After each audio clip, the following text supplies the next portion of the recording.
Greetings. My name is Rob May, and I am the main host of Velen's Chosen podcast. This is my entry for the So You Think You Can Cast competition with Blizzard.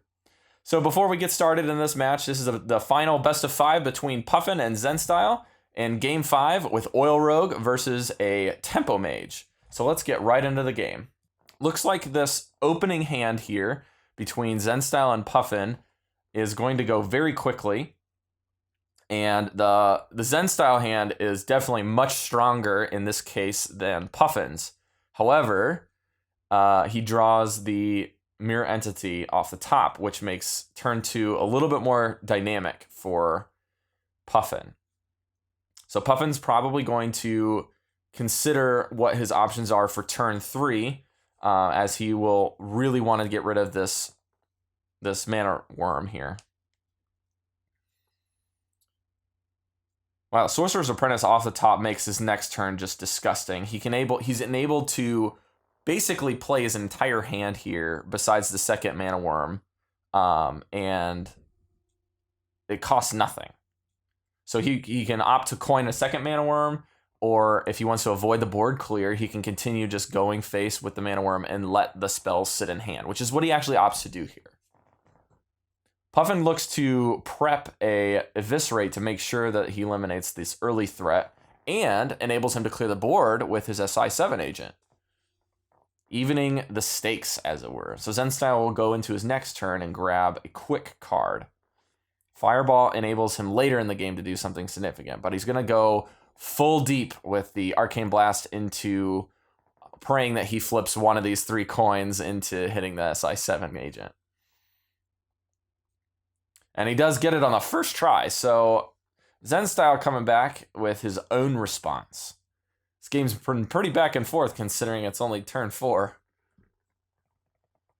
So Puffin is considering what to do with his mana here. He can opt to look to just remove this with the oil, which clears the board, or he can do something a little bit more suboptimally by trading in and going with the straight Eviscerate into Redagger.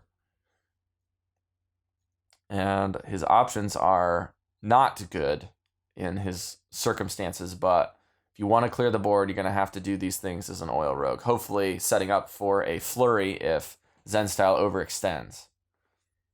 Luckily for Puffin, however, Zenstyle is going to go for just the basic couple bodies and a Mirror Entity. So the game has significantly slowed down since Zenstyle's draw has decreased and has not really been able to acquire a whole lot of other threats. But doesn't manage to Puffin manages to give his opponent a mirror copy of his Belcher, so twice the amount of gas, but going to be pretty upset when the Fireball hits that Sludge Belcher and allows him to trade very cleanly off here. Now, Puffin could just clear the board, like we said earlier, with the Flurry. The problem is he doesn't have the capability of developing his Azure Drake, so he may just go for that to draw. Looks like that's what he'll do. And then he'll go ahead and clear the Belcher with the Dagger. So Zenstyle appears to have nothing left. He could coin the Antonidas, but that is extremely suboptimal. So he may just go with the Esports Portal here and hope for something good. He gets a Kel'Thuzad off this. Unbelievable.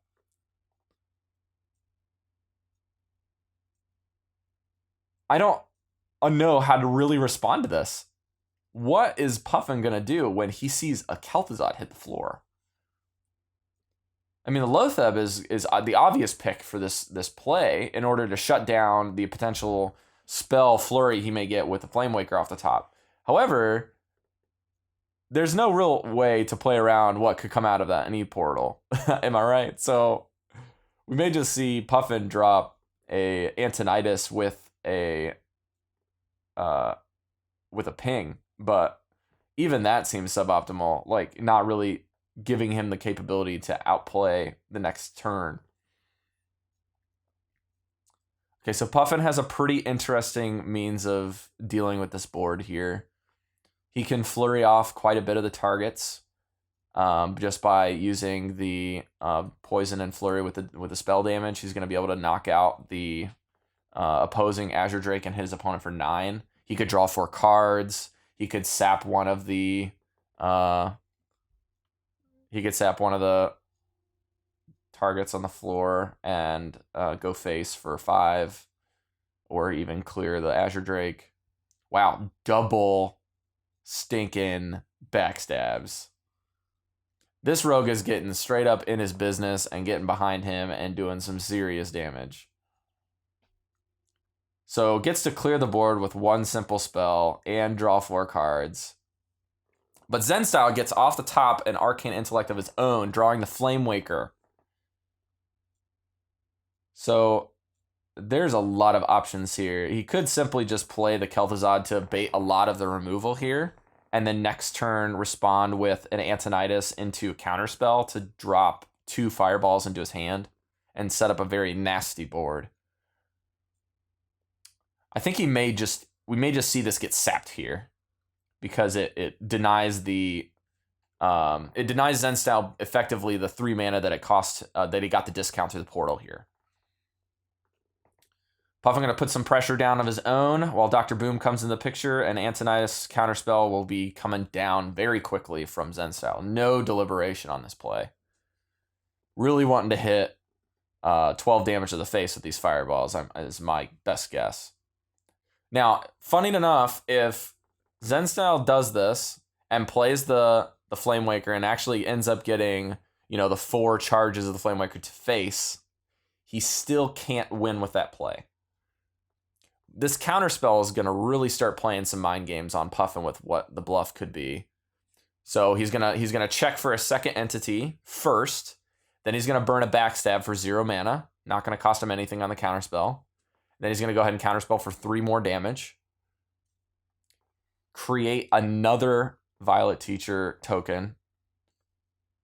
Wow, interesting. So for those of you new to Hearthstone, he's able to actually proc a second Violet Teacher token out of both backstabs, just because the backstab triggers the teacher first and then will trigger the counterspell. So he's able to create a token even though he's denied the spell.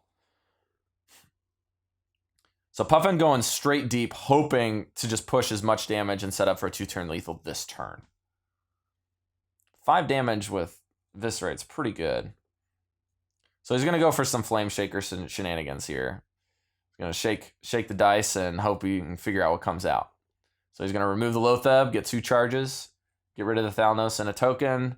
He's going to make some images to protect that Flame Waker. He's going to get rid of 1 token and a little bit more damage on that. And then he's going to remove 1 more with a Pain. Okay, so he loses the spell damage for a Blade Flurry clear, and he may just opt to drop a Dr. Boom here.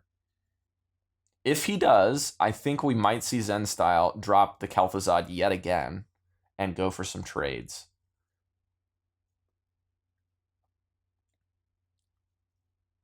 Okay, so he is going to do what he can to Flurry just to get that much more tokens on the board and do a little bit more damage and clear the 0/2s. So Zen Style is in a very tight squeeze right now.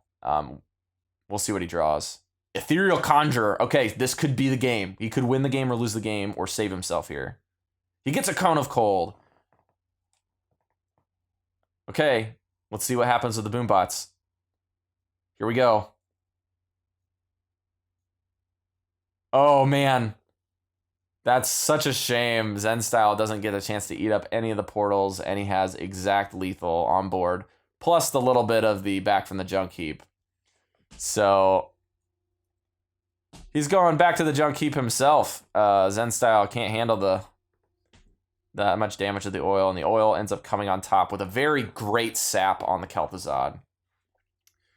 So that's it for Puffin. That's it for Zen Style. I think we'll see Puffin as he takes the series of 5. So thanks for listening. My name's Rob, and you have just listened to my casting call.